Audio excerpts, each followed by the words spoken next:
ഇനിയിപ്പോൾ നമുക്ക് ഈ കോഴിക്കോട് അദ്ദേഹത്തിൻ്റെ കുടുംബം കാത്തിരിക്കുകയാണ് അദ്ദേഹത്തിൻ്റെ വരവിനായി. കുടുംബാംഗങ്ങളും ബന്ധുക്കളും ഒക്കെ തന്നെ വലിയ ഉത്കണ്ഠയിലാണെന്നാണ് നമുക്ക് മനസ്സിലാകുന്നത്. കോഴിക്കോട്ടെ കക്കോടിയിലെ വസതിയിലാണ് അർജുൻ്റെ കുടുംബം താമസിക്കുന്നത്. ഈ വീടാണ് എക്സാക്ട്ലി അർജുൻ എന്ന ഡ്രൈവറുടെ വീട്. അവിടെ നിന്ന് സമീർ സി മുഹമ്മദ് തത്സമയം ചേരുകയാണ്. സമീർ, യഥാർത്ഥത്തിൽ ഈ കുടുംബവുമായി നമ്മൾ സംസാരിച്ചാലോ അവർ വലിയ പ്രതീക്ഷയിലാണെന്ന് എനിക്കറിയാം. രാവിലെ മോർണിംഗ് ഷോയിലും അവർ സംസാരിക്കുന്നുണ്ടായിരുന്നു. കൃഷ്ണപ്രിയ എന്താണ് അവസാനം നമ്മോട് പറഞ്ഞത്? ആ കുടുംബത്തിനൊരു പരാതി ഉണ്ടെന്ന് ഞാൻ മനസ്സിലാക്കുന്നു.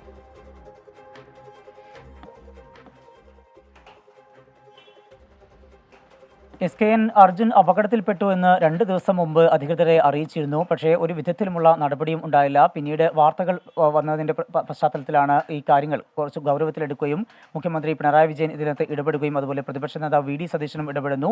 കർണാടക സർക്കാരുമായി സംസാരിക്കുന്നു. കർണാടക മുഖ്യമന്ത്രി സിദ്ധാരാമയ്യയ്ക്ക് മുഖ്യമന്ത്രി കത്തയക്കുകയും അതുമായി ബന്ധപ്പെട്ടുള്ള നടപടികൾ പിന്നീടാണ് ഏകോപിപ്പിക്കുകയും ചെയ്യുന്നത്. 2 ദിവസം മുമ്പ് നൽകിയ പരാതിയിൽ അവർ ഇത്തരത്തിലുള്ള നടപടികൾ സ്വീകരിച്ചിരുന്നുവെങ്കിൽ ഇതിനോടകം തന്നെ അർജുനെ വീട്ടിൽ എത്തിക്കാൻ കഴിയുമായിരുന്നു എന്നുള്ള കാര്യമാണ് കുടുംബം പങ്കുവെക്കുന്നത്. ആ ഒരു ആശങ്ക അവർ പങ്കുവെക്കുമ്പോൾ തന്നെയും ഇപ്പോൾ നല്ല രീതിയിൽ അവിടുത്തെ തിരച്ചിലും അതുപോലെ തന്നെ മറ്റു കാര്യങ്ങളെല്ലാം തന്നെ നല്ല രീതിയിൽ നടക്കുന്നു എന്നറിയുന്ന ഒരു വലിയ സന്തോഷമുണ്ട്. അർജുൻ്റെ സഹോദരനും അതുപോലെ തന്നെ അർജുൻ്റെ അളിയനും ഈ സംഭവം നടന്ന അങ്കോലയിലാണ് ഉള്ളത്. അവിടെ നിന്ന് ആ കാര്യങ്ങളെല്ലാം തന്നെ അവിടെ നടക്കുന്ന വിവരങ്ങളെല്ലാം തന്നെ അപ്പോൾ മാതാപിതാക്കളെയും അതുപോലെ തന്നെ ഭാര്യയെയും 2 സഹോദരിമാരെയും അവർ അറിയിക്കുന്നുണ്ട്. അർജുന് കാര്യമായ വിധത്തിൽ ഒന്നും സംഭവിക്കില്ല എന്നുള്ള ഒരു പ്രതീക്ഷയാണ് ആ കുടുംബം പങ്കുവെക്കുന്നത്.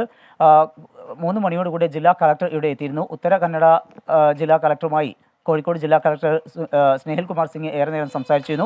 അതിനുകൂടെ പശ്ചാത്തലത്തിലാണ് അദ്ദേഹം ഇവിടെ എത്തുകയും കുടുംബാംഗങ്ങളുടെ ഈ സ്ഥിതിഗതികളെല്ലാം തന്നെ വിലയിരുത്തുകയും ചെയ്തു. ആശങ്കപ്പെടേണ്ട സാഹചര്യമില്ല എന്നാണ് കോഴിക്കോട് ജില്ലാ കളക്ടർ കുടുംബാംഗങ്ങളെ അറിയിച്ചിരിക്കുന്നത്.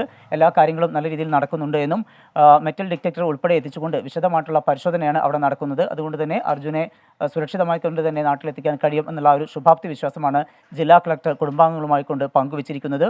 കുടുംബവും വലിയ പ്രതീക്ഷയിലാണ്, നാട് വലിയ പ്രതീക്ഷയിലാണ്, പ്രത്യാശയിലാണ്. പ്രാർത്ഥനയോടുകൂടെ കഴിയുകയാണ് ഈ നാടും ഈ കുടുംബവും. അർജുന് മറ്റൊന്നും സംഭവിക്കില്ല എന്ന് നമുക്ക് പ്രതീക്ഷിക്കാം. അതേസമയം തന്നെ മറ്റൊരു ആശങ്കപ്പെടുന്ന ഒരു സാഹചര്യം കൂടിയുണ്ട്. അവിടെ കാലാവസ്ഥ മാറി മാറി വരുന്നു. ഇടയ്ക്ക് ശക്തമായ മഴ പെയ്യുന്നുണ്ട്. അതുകൊണ്ട് തന്നെ മണ്ണിടിച്ചിൽ രൂക്ഷമാകാനുള്ള സാധ്യത കൂടി നിലനിൽക്കുന്നു. മണ്ണ് ഇളക്കിക്കൊണ്ടുള്ള പരിശോധന, അതായത് മണ്ണ് എടുത്തു മാറ്റിക്കൊണ്ടാണ് അവിടെ ഇപ്പോൾ അതുമായി ബന്ധപ്പെട്ട പ്രവൃത്തികൾ പുരോഗമിക്കുന്നത്. ഈ ലോറി ഉണ്ട് എന്ന് കണ്ടെത്തിയിട്ടുള്ള GPS ലൊക്കേഷൻ കണ്ടെത്തിയ ഇടത്തേക്ക് ഇപ്പോഴും അവിടേക്ക് പൂർണ്ണമായും ആ മേഖലയിലേക്ക് മണ്ണ് നീക്കാൻ കഴിയുന്ന ഒരു സാഹചര്യമല്ല ഉള്ളത്. മണ്ണ് എടുത്തു മാറ്റുമ്പോൾ പിന്നീട് മഴ പെയ്യുകയും അതുപോലെ തന്നെ മണ്ണ് ഇടിഞ്ഞ് കൂടുതൽ അപകടങ്ങൾ ഉണ്ടാകാനുള്ള സാധ്യതയും നിലനിൽക്കുന്നുണ്ട്. ഏതായാലും ദേശീയ ദുരന്ത നിവാരണ സേനാ അംഗങ്ങളും നാവികസേനാ അംഗങ്ങളും ഉൾപ്പെടെ അവിടെ എത്തിക്കൊണ്ട് രക്ഷാപ്രവർത്തനവുമായി മുന്നോട്ട് പോവുകയാണ്. ഒരു പ്രതീക്ഷ, വലിയൊരു പ്രതീക്ഷയിൽ തന്നെയാണ് കുടുംബമുള്ളത്. കോടിയിലെ വസതിയിൽ നിന്ന് സമീർ സി മുഹമ്മദാണ് നമുക്കൊപ്പം ചേർന്ന്. അർജുൻ്റെ കുടുംബം ഇവിടെ ആകാംക്ഷയുടെ ഉത്കണ്ഠയുടെ കാത്തിരിക്കുകയാണ്.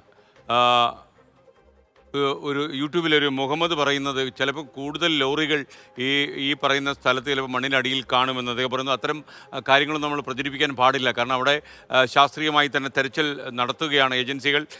അവർ കണ്ടെത്തട്ടെ, കാര്യങ്ങൾ വാർത്താ ഏജൻസികളോട് പറയട്ടെ.